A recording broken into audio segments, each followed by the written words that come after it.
নমস্কার শ্রোতা বন্ধুরা, আপনারা শুনছেন 91.2 FM রেডিও সুন্দরবন। আপনাদের কাছে আমরা বিভিন্ন সময়ে বিভিন্ন গুণী মানুষের সাক্ষাৎকার আপনাদের কাছে নিয়ে আসছি। আজকেও ঠিক তেমনই একজন গুণী মানুষের আমরা সান্নিধ্য পেয়েছি, বসিরহাট পৌরসভার পৌরপ্রধান মাননীয়া অদিতি মিত্রকে। তো চলুন শ্রোতা বন্ধুরা, আমরা তার কাছ থেকে কিছু কথা জেনে নিই। নমস্কার ম্যাডাম, আপনাকে 91.2 FM রেডিও সুন্দরবনে স্বাগত।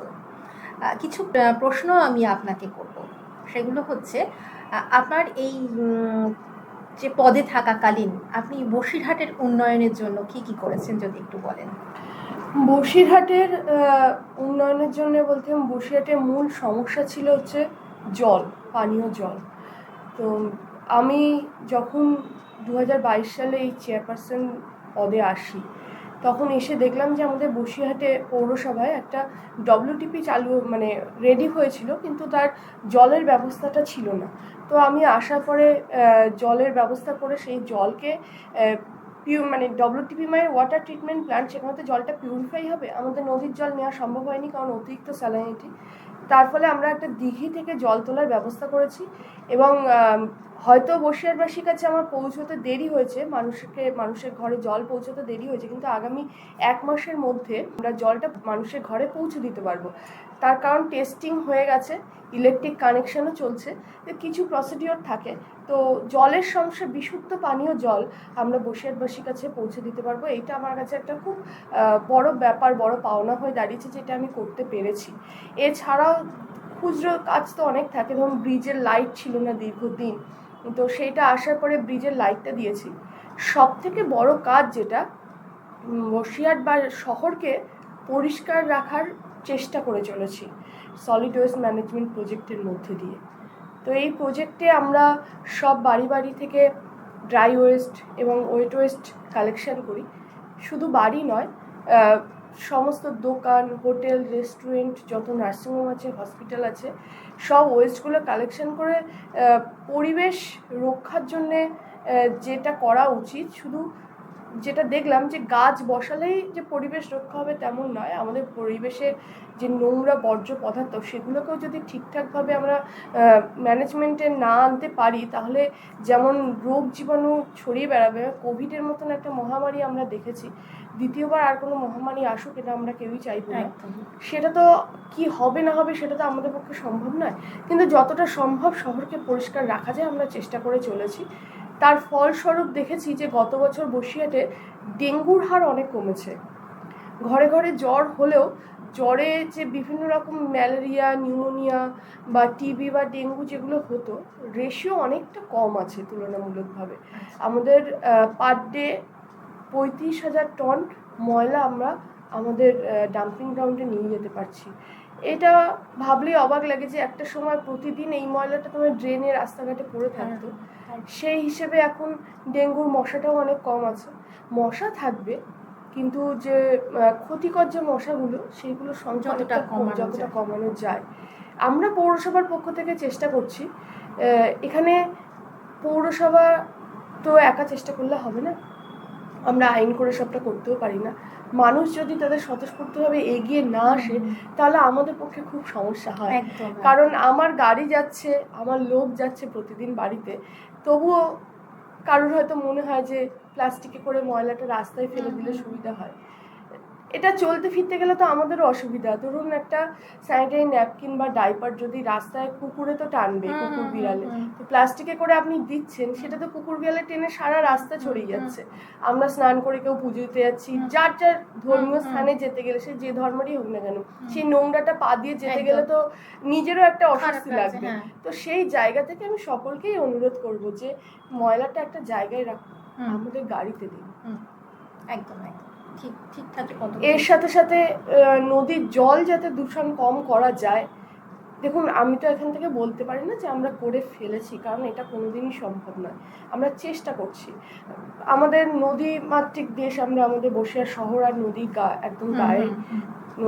নদীতে যাতে বর্জ্য পদার্থগুলো না পড়ে, আমরা প্রতিটা ড্রেন যেগুলো নদীর সাথে যোগ করা আছে, সেখানে আমরা নেট লাগিয়েছি। যাতে জলটা পরিষ্কার হয়ে অন্তত পৌঁছায়, যে ময়লাগুলো যাতে ডাইরেক্ট নদীতে না যায়। তারপরে নদীর ধারে কোনো টয়লেট আমরা রাখতে দিইনি, সেগুলো বন্ধ করে দিয়েছি। ওডিএফ প্লাসের মাধ্যমে প্রতিটা ঘরে ঘরেই আমরা একটা করে টয়লেট দিয়ে রেখেছি। তো নদীতেও যাতে দূষিত জলটা বা দূষিত পদার্থ না যায় সেই দিকেও আমরা চিন্তা ভাবনা করে চলেছি। আচ্ছা আচ্ছা, খুব ভালো লাগলো ম্যাডাম। আর আমার দ্বিতীয় প্রশ্ন হচ্ছে, আপনি নেক্সট কি পরিকল্পনা করছেন? আগামী দিনের জন্য আপনার কি পরিকল্পনা আছে? আগামী দিন বলতে এই সলিড ওয়েস্ট ম্যানেজমেন্ট মানে বাড়ির ময়লা দিয়ে এখানে আপাতত 540 জন কাজ করছে। আচ্ছা, কিন্তু আমরা যেটা ঘুরে দেখলাম যে প্লাস্টিক কখনো মাটির সাথে মিশে যায় না, পরিবেশের মধ্যে ওটা থেকেই যায়। মানে দেখা গেছে যে 500 বছরে হয়তো মানব জাতি ধ্বংস হয়ে যাবে, কিন্তু প্লাস্টিকটা থেকে যাবে। তো সেই চিন্তা ভাবনা করে আমরা প্লাস্টিক রিসাইকেলের ব্যবস্থা করেছি।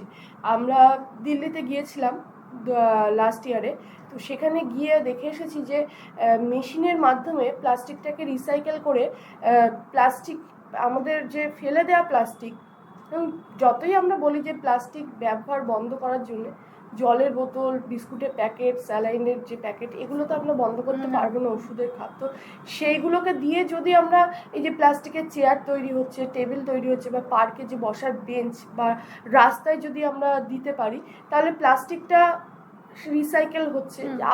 আবার সেই মেশিনে আসবে, আবার নতুন করে, মানে মাটিতে পড়ছে না। প্লাস্টিকেও তো একটা কেমিক্যাল থাকে, মাটিতে পড়লে সেটাও তো দূষণ হয়। তো সেই চিন্তা ভাবনা করে আমাদের ডাম্পিং গ্রাউন্ডে একটা শেডের কাজ চলছে। আগামী নভেম্বর নয় ডিসেম্বরের মধ্যে সেই মেশিনটাও আমরা ইনস্টল করে ফেলবো, এবং তাতেও কিছু কর্মসংস্থান হবে। তার থেকে বড় ব্যাপার যে প্লাস্টিকগুলো যে কি করব, এগুলো সবার একটা চিন্তার বিষয় হয়ে দাঁড়িয়েছে। সব সায়েন্টিস্ট থেকে সবাই চিন্তা করছে প্লাস্টিক কি করব। তো সেইটা রিসাইকেল করে সেটা একটা কর্মসংস্থানও হবে, আবার পরিবেশের দিক থেকে ভারসাম্যটাও যদি রক্ষা করা যায় সেই চিন্তা ভাবনা রয়েছে। এছাড়াও আমরা যে, এটা তো গেল ড্রাই ওয়েস্টে, ওয়েট ওয়েস্ট মানে বাড়ির পচা ভাত, মাছের মানে সবজি খোসা, এগুলো তো আমরাও কালেকশন করছি। এগুলো থেকে এখন আমাদের সার তৈরি হচ্ছে।